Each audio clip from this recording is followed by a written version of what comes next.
Before I jump into this video, I want to give a disclaimer. So just note as you're watching this, know that I am not a licensed professional. Note that everything that I am talking about is based on my own personal research and experience, and basically what is helping me as a person. Also note that if you feel that you have ADHD, then please go and speak to a psychiatrist or psychologist to be better diagnosed. Another thing to note is because there is stigma behind ADHD, note that ADHD is a real thing. The things I do talk about is a real struggle that does impact my life as well as impact people around me. And note that because if you have all this stuff going on, it does not always mean you have ADHD. So with that said, I will continue with this video. Hi guys, and welcome back to my channel. If you're new here, hi, I'm Sonia and I make all types of planner related videos. If you're not new here, welcome back. Thank you guys so much for watching another one of my videos. So today I am going to be talking about something a little bit different. This is something that is different to my channel, and I hope you guys like it. I'm nervous and excited at the same time because it is a new thing for me. So I am going to be talking about how my planner is helping me as someone who has ADHD. I hope that this can help other people who do have ADHD, as well as like just kind of educate, I guess. But without further ado, let me go ahead and start talking about it. So for those of you who don't know, what is ADHD? ADHD stands for Attention Deficit Hyperactivity Disorder, and some doctors call it an executive disorder. There are three types of categories that people fall under who have ADHD. There is inattentive, hyperactivity, impulsivity, and combined. For me, I fall more under the combined. Even though I am not very hyperactive, I do tend to be impulsive, and inattentive. Another thing to note that for what I'm going to be talking about mostly in my planner is the aspects of the brain that planning is helping me with, which is my executive function, which is basically when your brain helps you focus on specific tasks and kind of keeps away all the distractions, and working memory, which is your short-term memory storage, which everybody has, but with people with ADHD, their short-term memory storage seems to be a little bit smaller, and they are able to forget things like, for me, it's in an instant. So now that I have given you guys a little bit of background information on ADHD, let's go ahead and get started. First, I am going to talk about the planner itself. So for me as a person with ADHD, there are certain planners that work for me, and there are certain planners that don't. From what I've heard, the bullet journal does work for a lot of people with ADHD, but for me, I don't like to draw out my inserts, and it just is kind of a daunting task for me, to be honest. So I instead use a ring-bound planner, and the reason being is that these inserts are already drawn for me and done, and all I need to do is print them out. The reason why I like ring-bound is because as someone with ADHD, I tend to get bored very easily, lose interest, lose focus. So being able to change out my inserts has been very helpful. And if you've been following me, you know I've been changing my inserts a lot. Another thing about ring-bound that I am liking is the fact that I am able to change out my cover, change out my size, as well as change out the theme of my planner, helping me keep interest and also letting out some creativity that I have. So those are the reasons why ring-bound is better for me as a planner, and using ring-bound has definitely been helpful for me as far as staying interested in planning. So now let's get into the guts of my planner to show you guys how I am planning with ADHD and how it's helping me. So we'll go to my inbox. Everybody that at least people that are in the more the minimalist community have what's called an inbox. It's basically a place where you could put notes, brain dumps, tasks, to-dos, all that stuff. I am using it because as someone with ADHD, I tend to forget everything, and when I mean everything, I mean everything. And so having this is very important for me. I know where my sticky notes are. I have a ton of sticky notes, as you can see, because I do go through them. So I have lists, sticky notes everywhere. So it is important for me to have a whole bunch of sticky notes and just to be able to have a place to jot everything down, as you know, as far as like lists to small tasks to like conversations that I need to remember. So that is how that is helping me there. Another inbox that I use is my phone, because I don't take my planner to bed with me, and when I lay down in bed, there are times where I can't sleep and I end up having a whole bunch of thoughts in my head. So what I have been doing is I have been using my phone and using my notepad app, I believe it is, and I will jot down anything that comes to mind, and then once it comes to weekly review, I will put all that into my planner. The next thing I want to talk about, let's just go straight to my tabs. So as you can see, I have tabs on the top, I have my side tabs, and I have these bottom tabs. Now for the side tabs is basically what a lot of people have. These are your main sections that you can turn to and get to like certain sections quickly. The top tabs are basically subsections. So for instance, in my personal, I have my goals, my YouTube, and then on my home life, I have my meals, and in my projects section, I have my notes. So those help me get to those specific sections that I do reference a lot easier. My bottom section is a little bit different. So whenever I do my daily review, which is my planning at night, I need to go through my trackers. So in my personal section is basically all trackers, so I just have the tab for this. But other trackers that I go to, I have these tabs to flip to them quickly. It also reminds me that these are things I need to look at. So I have my goals tracker, my kids tracker, my chore tracker, and finance tracker. So I set this up just so that I can kind of get to these quickly, and I know that these are things that I need to look at as well during my daily review. Another thing that is helping me is my calendar sections. For me, I personally need to have a monthly, weekly, and daily in order to stay on task and functional and productive. For instance, let's see if I can give you guys an example.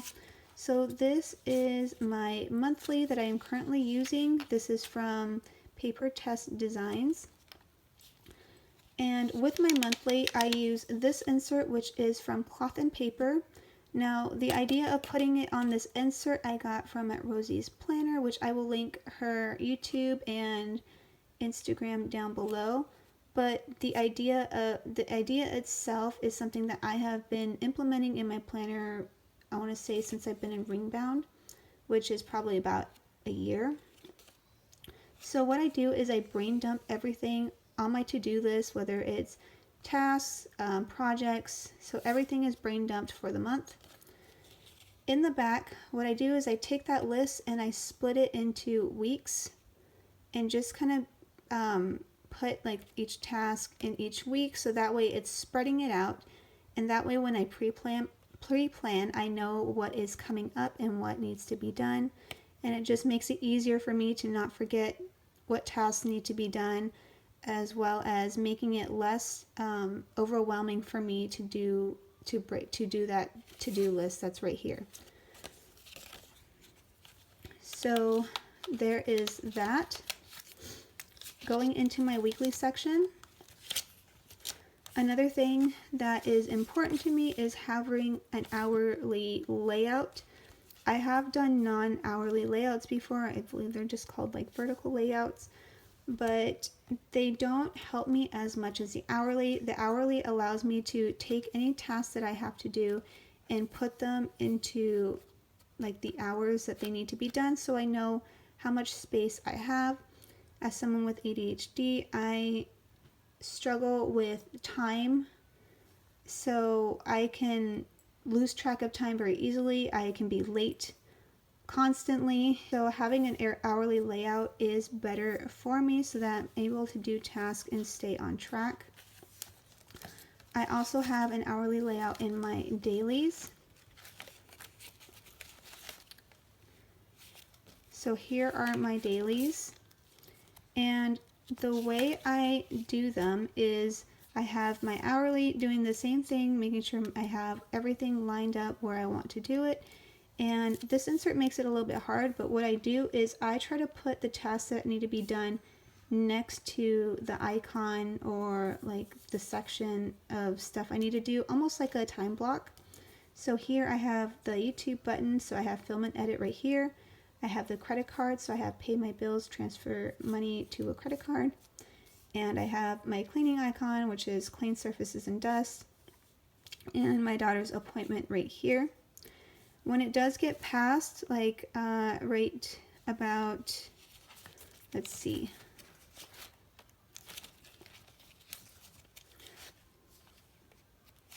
Let's go here.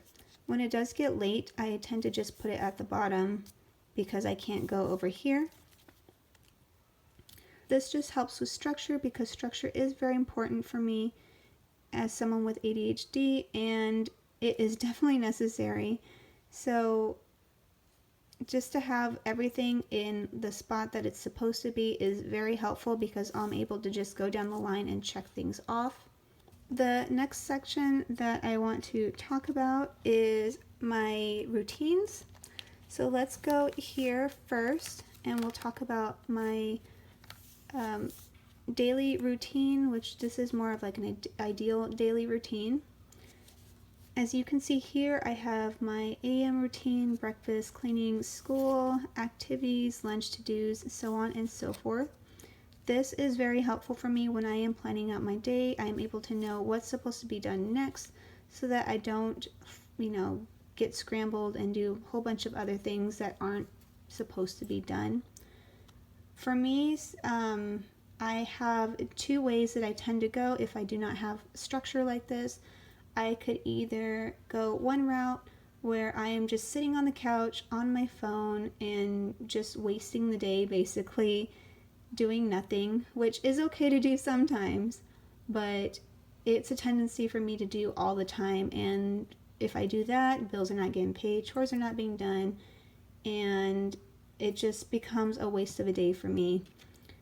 The other route that I tend to go is where I do something called hyperfocusing, which is basically where I'm so focused on something that I forget everything else that is going on in the world. So for example, there have been times where I have kind of started setting up a planner and spending the whole day setting up a planner, not doing my chores, not, doing like tasks that need to be done around the house. It gets so bad too, to the point where I am forgetting to drink fluids and forgetting to eat. So there have been times where I have been focused on my planner and it has been like about 5 hours, have gone by or whatever. This is an example. And I have only drank like a half bottle of water and I totally skipped lunch. Stuff like that does happen to me frequently if I do not have a sense of time as well as structure to my day. So going back here is my routines by the day. So here I have my daughter's learning schedule, my cleaning schedule, my laundry schedule, and then the meals. This is also very helpful for me because I will not remember what day gets what. So this helps me reference like if I have to meal plan, if I have to clean, if I have to teach my daughter. Like this is very helpful for me and just kind of keeps me on track knowing what's supposed to go on what day. Another tool that I've been using for routines are my task cards, which is inspired by Maddie Plans, which if you are a planner girl, I'm sure a lot of you know who she is. So here is my morning routine, my evening routine, and my Sunday reset routine. So my morning routine includes making my bed, my skincare, having personal time before the kids get up, feeding the kids, which is not something I forget, but I put it there, doing laundry and doing chores around the house. My PM routine is my dishes, cleaning my son's high chair, wiping down surfaces, sweeping, tidying the house, doing my skincare, and doing my daily review. All this is done after dinner. My Sunday routine is the one that I forget the most, so I do refer to this card a lot. And this includes tidying my house, cleaning my kids' water bottles, cleaning my son's high chair seat, emptying the fridge, ordering groceries, washing the face masks that we've used throughout the week, and doing a weekly review. So in having all of these task cards and reminders, it does make my life a lot easier to know what I'm supposed to do next, when I'm supposed to do it. So the final thing that I want to talk about, which isn't inside of my planner, but it is where I am placing my planner. So it is very easy for me to avoid doing these tasks and forgetting that they even exist. The only way that I'm able to remember that I do have things to do is to place my planner in a spot where I am most frequently at. And for me, that is my kitchen / living room area. So my kitchen is right here and my living room is right here and has an open space. So what I have been doing is putting it on the counter where anytime I am walking into my kitchen or walking into my living room, it is right there for me to see out and open onto my day. So it'll be like just like this, and it will remind me that, hey, I need to go look at this and see what it needs to be done. It also helps of the enjoyment of crossing things out, because then it becomes a game to me. But that is another thing that I have been doing with my planner that has been helping me as well. So that is everything in my planner. Thank you guys so much for watching. If you enjoyed this video, go ahead and hit the subscribe button down below and hit the bell so that you know whenever I am uploading a new video. I really hope that you guys enjoyed this. This was a different video from what I'm used to. This did take some time, a little bit of research, as well as a lot of retakes. Trust me, a lot of retakes. So I appreciate you guys for watching this video, and I hope that you have a great week, and I will talk to you in another video. Bye.